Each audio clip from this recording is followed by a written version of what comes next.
You asked me about getting the flavors of Asian food into your cooking.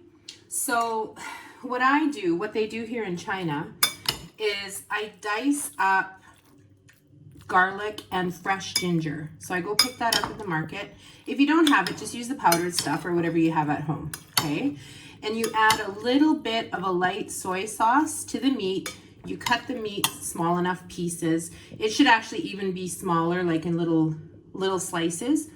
But you cut it in small enough pieces and you add enough just to saturate the meat and the flavors. And you're gonna fry all of this together, okay? It's not a marinade, it's gonna be part of the sauce.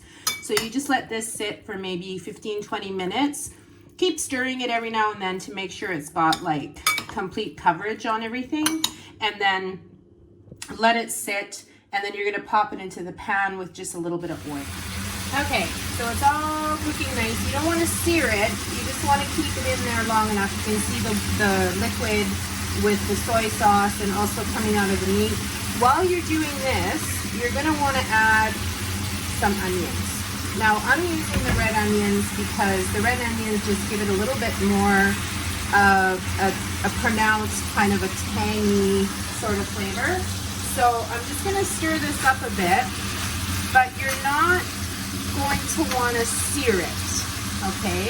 You just want those juicy, nummy flavors to kind of all soak into the meat from the garlic and the ginger, and now with the red onion. So we're just gonna leave that for a few minutes. Okay, now you can see all the juices coming out of the meat and the onions in there. Again, we're not searing, we're not making it too hot, but this is a perfect time to add denser vegetables, right?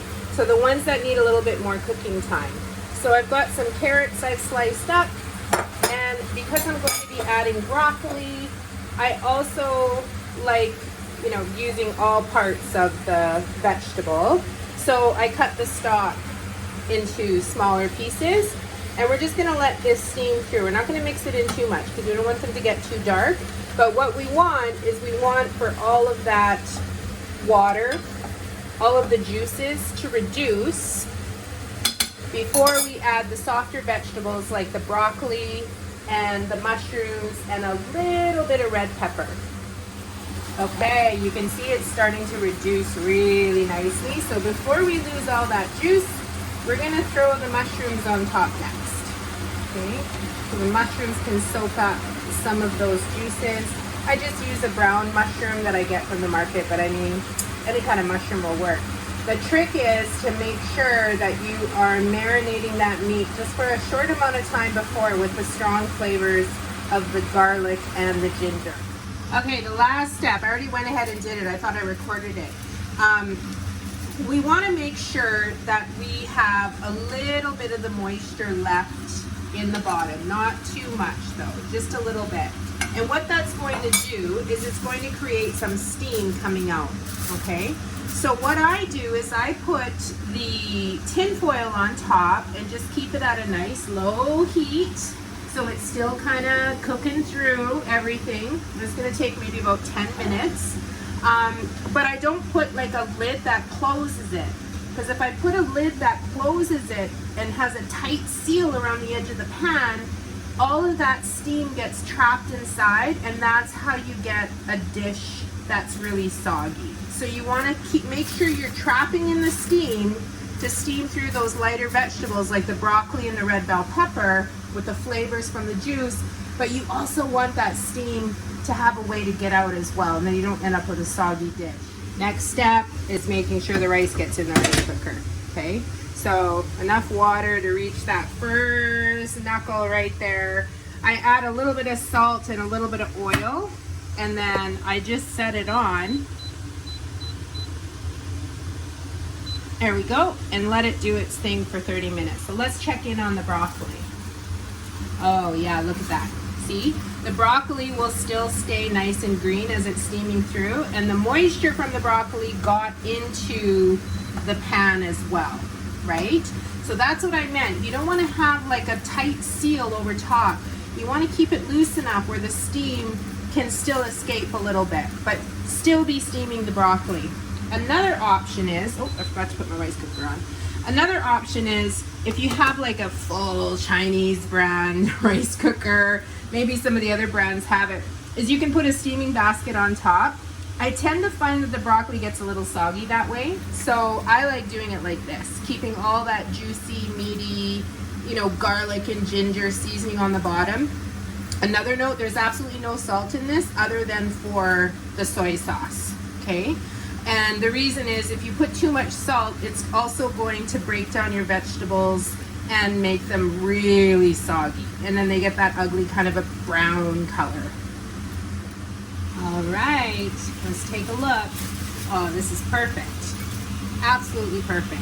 So you can see the broccoli is cooked nice through. It's very tender, but it's not that brown color, right?